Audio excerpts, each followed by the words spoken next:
So this is Marvely Myers, your blogger from Alma Grove, talking about an experience that showed me how much I am improving in terms of my chronic anxiety, my OCD, whatever else they want to say, that I'm mad. No, I was not declared deaf. I was not registered deaf, or I was not sectioned under the Mental Health Act. So what really happened, I took my phone out, was looking for something, realized it wasn't on this one because this was the one Guy Fawkes, Guy Lawful called me on. So it had to be on the other one. So I eventually found it. But what I did, which I should have done at the same time, was put the phone back in the bag. I actually left it right here. Sat here, did what we had to do, listened to the recording, had our little chat, and I went home. And I got home, people, and I opened the bag. And this was me. Oh no. I didn't panic. No, I didn't panic. But stress incontinence came because when I went home first, my husband was making tea and toast and he offered me tea and toast.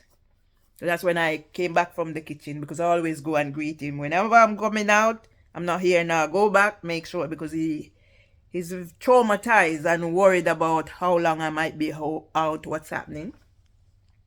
I just looked, and then stress incontinence came, so I had to go to the toilet. So these are the things I'm dealing with, people.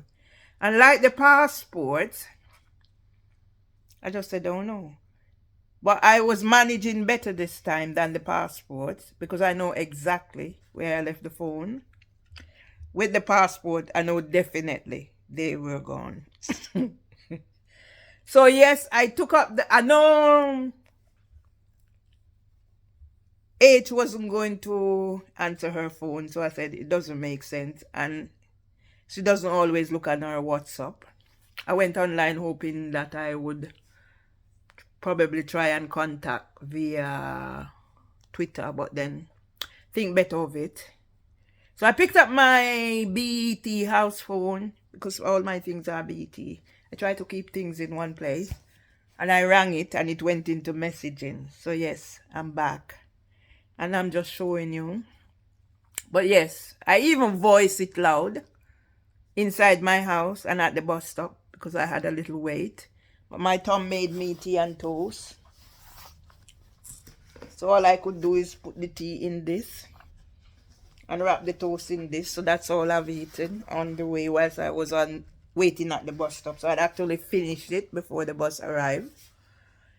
So yes, people, I'm just trying to develop a structure to my new podcasting, sharing with the world how people like us,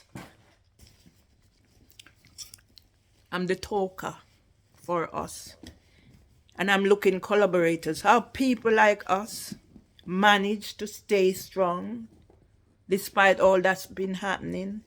Because before I left, I saw my sister crying. Yes, she could be also my daughter. My eldest son is 47. My youngest son is 44.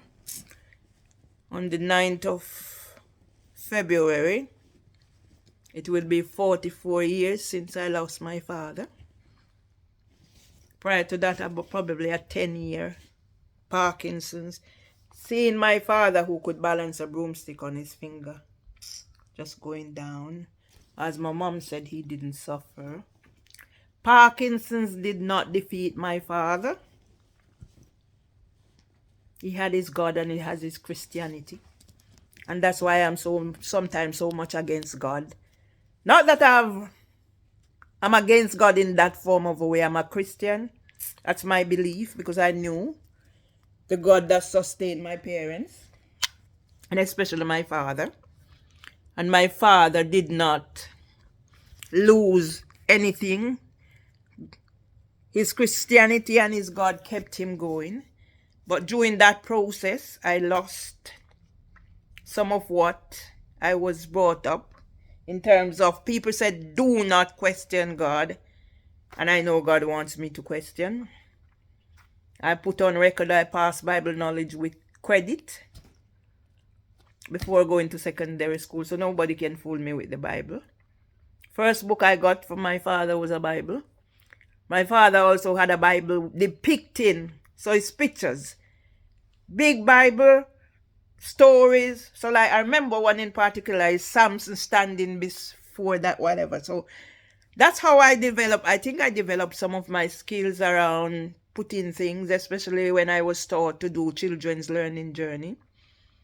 And I've been asking parents as I meet, one in particular that went to Bird in the Bush, and she said she was going to give me. So I can use those as some of my work that I've done. I'm not going to stay too long on this because my husband will be really concerned. But he knows where I've gone. So people, I just want the world to know that we're suffering. And if there's anything you can do to help us, we'd really appreciate it. I'm going to finish this one now and made another little one